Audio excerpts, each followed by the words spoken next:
Hello everyone again, it's Will. I'm back. Great to meet you if it's the first time.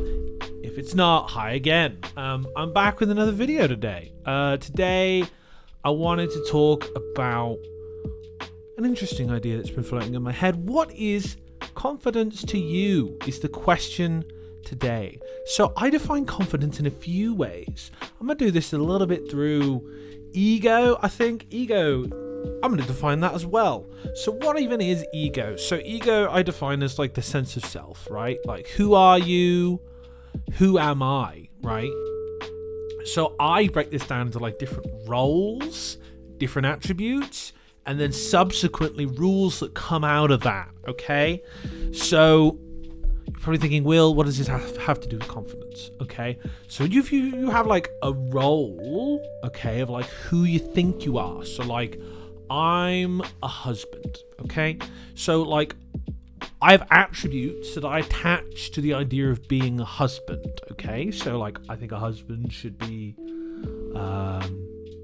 thoughtful. I think a husband should be caring. I think a husband should be conscientious. I think a husband should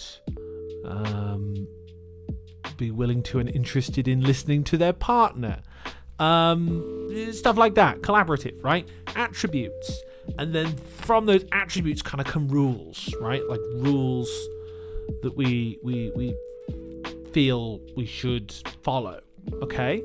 So all of this to say, if there's like a role, okay, and I have like an idea, like an ideal version of husband, okay, and there are attributes I'm not embodying, and there are rules I'm not meeting, okay, so if I like think I should be thoughtful, then I'm not being thoughtful, I'm going to feel bad about that, right? And if I'm consecutively and consistently not thoughtful, judgments will come from the comparison, right? So we've got like the ideal self and who I actually am, and if that gap's like huge, then I'm going to be like, well, I don't feel confident because like I think I should be all the way up here in this like really high expectation of self because my ego's like fragile because I'm really struggling to meet that aspirational self, so I don't feel confident, you know? I probably go to like being a musician, right? So I love music. I like playing music. I like listening to music. I'm doing a fun little challenge with some of my buddies at the moment where we're listening to all the Radiohead albums. And I love Radiohead. We just finished Kid A. That album rocks. Experimental, also very haunting and melodic. And like, when I think about being a musician, right, I have these like rules of what a musician should be. A musician should be creative. A musician should be attentive. A musician should be accurate in their musical phrasing and conversational almost in their musical phrasing, right? So like when I think about like being in a room of musicians, right, and I see them playing really well, right, and then I'm comparing, right, ego levels. I think I'm here, I think they're way up here. Bam, I'm not confident because I feel like I suck relative to them. The ego compares, the ego protects us, right? So if I'm like walking into a room where my ego's really activated and I'm feeling like, hey, there's a lot of people in here that I think are like a lot better than me at like this thing, like I really care about, that's going to create a lot of friction internally for me. It certainly did. And it's really challenging to navigate sometimes because I feel like I'm like, hey, I like music, but like I really don't want to look bad here, right? Because I'm really attached to this idea of musician. I've got these roles, right? I'm really attached to, I'm wearing a music shirt, right? I really attach to the idea of being a musician and being a competent musician. So if I don't do well, or I anticipate I'm not going to do well, I'm either going to avoid it or I'm going to be nervous as hell. And then I'm in my head, and then I'm judging myself, and then I'm anxious, and I'm like, what am I doing? Why am I here? Why am I here? This is really uncomfortable. I don't like being uncomfortable. And I think for me, for many years, these aspects of myself, this ego, is what's really held me back from like better connecting with musicians, more consistently engaging with musicians, because my ego's been like, hey, well, I think I'm this certain level of musician, and I think like I'm good at some things and I'm not so good at some things. And when I walk to a room with other musicians, like, I'm really protective of that internally. So when people are just being themselves and maybe loving music or playing music, or they're even like, oh, this is in like B flat, and I'm like getting anxious because like I haven't had like a conventional like set of music training. I like know what like B flat is mostly, but I get a bit anxious about like, I guess, keeping on top of the key of B flat and making sure I'm in like the right place, right? Because like I don't do that very often. So the ego comes up for me when like, and activates to protect me when I'm like not sure how it's gonna go, right? I can't anticipate how it's gonna go because I'm not like comfortable in it, right? And this sense of self being challenged. So generally, like, confidence for me is like being comfortable enough to like fail. A huge aspect of confidence, and I think that reduces the ego coming up, is really being comfortable with the idea that like I can look stupid here and I can be okay with that. Because I think when the ego's like, well, we can't look stupid here because we really care about this, that's when we avoid. When I avoid, when I don't want to be in situations with other people where those aspects of myself are going to be challenged and tested. Because I guess I'm used to being ridiculed. I'm also sensitive as a person, so like, if people like judge my music, which is why it took a long time for me to like write music and release it, because I think I was really judgmental of myself because of how intensely I took feedback from other people. It makes it really hard to just share stuff, and like that's one of the reasons why this is like a huge challenge for me, to be like in front of people on YouTube and be like, this is how I feel, but this is also really helpful because I'm pushing myself and I'm growing. Okay, so you might be like, okay, so like that's what confidence might be for you, Will. It's this ego thing, and then you've got these rules and these attributes and all that around your ego. So like, if you theoretically, if I was somebody like you, Will, like what the hell do I do about that, right? So, and this is a bit of my arc as well, was really just being aware of those ideas and rules, and then it's like, are those serving me? Are those what I want to sit with? Do I want to push the envelope of that and challenge myself? And be aware of the rewards I desperately seek from what I'm doing. Okay, so rewards are also a really important part of ego for me, and confidence. Because if you expect a high reward and you don't get it, ego's going to come up and go, don't do that. It's a waste of time. Waste of time. Don't bother doing it, right?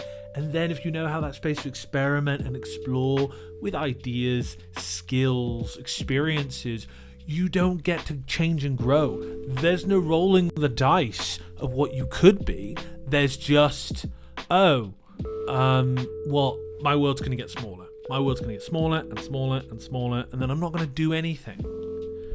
So for me, it's really been a battle of like knowing what my sense of self is on a bit more of an intimate level.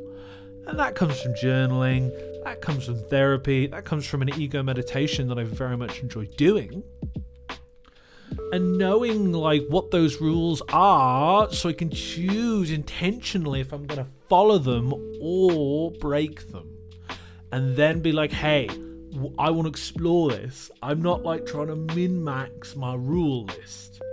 Because when I am, it's rules on rules on rules, and then everything feels restrictive. Feels trapping, right? Feels suffocating. I really feel like this is a big contributor to burnout for me personally, these rules on rules. And that's why I'm trying to like delete the rules and have fewer rules. And that's risky, right? Because those rules can really serve you in social situations. One of my rules historically was like, just be overly socially giving and people pleasing, right? And don't say inappropriate things and don't push the envelope for people. Don't challenge people. that's ultimately like a good thing in a lot of situations. That makes people like me. That makes me have more social connections, right? But it has me feeling isolated. It has me feeling disconnected from the moment, because I have to wrestle my own thoughts down and just appease other people. And having the confidence to there you go, back to the actual question. Having the confidence to challenge those fundamental rules and the feedback you'll get for them, and exploring that, not expecting an immediate fix, is what's incrementally improved my ability to now just be a little bit more challenging to people. Be less just people pleasing, and then I focus on my own needs, and I can then just accept the ebb and flow of what my ego's gonna want and what my ego's gonna compare myself to. I go to the gym, I'm a fat dude, okay? I'm a heavy dude. Fattest dude in the gym probably by far, just by weight. And I've been going for a while, man, 3 or 4 times a week for a year and a half now, and I'm feeling strong, right? But historically, when I started out and I've been trying to go to the gym for years, it's been, oh man, look at all these really muscly dudes. Man, I feel insecure right now. I don't feel confident in going up to this machine and lifting some weight when I know they're going to be lifting more because they're stronger than me. Ego. So, ego processing is important for me. And that's what confidence really is to me. How confident I am or I'm not is really dependent on how activated my ego is. And for me, when my ego activates, I pull back. So some people push forward and they're aggressive, right? And they get defensive. I get defensive, but I pull back. And I'm not perfect, but heck, man, I can push the boat out way more than I ever could. And that feels so liberating for me. That feels like I can be way more authentic. It comes back to why it's one of my values, being authentic. Because it's something I struggle to do because of this aspect of my ego, this people pleasing aspect. I have to take care of my mom's emotions because she's struggling, right? So put yourself to the side. Don't be authentic about what you need and what kind of space you need, and be confident in asserting your own needs. I had to learn that. I had to dissolve that role and go, hey, this role doesn't serve me and it makes me resentful and miserable, and I don't want to live in this zone, man. This sucks. And this has been years of me trying to push the boat out a little bit and being knocked back, and pushing the boat out a little bit and being knocked back, and sitting and reflecting on the feelings that come up, and this whole cycle to just gradually improve my confidence and go, you know what? I can handle pushback. I can handle disagreement.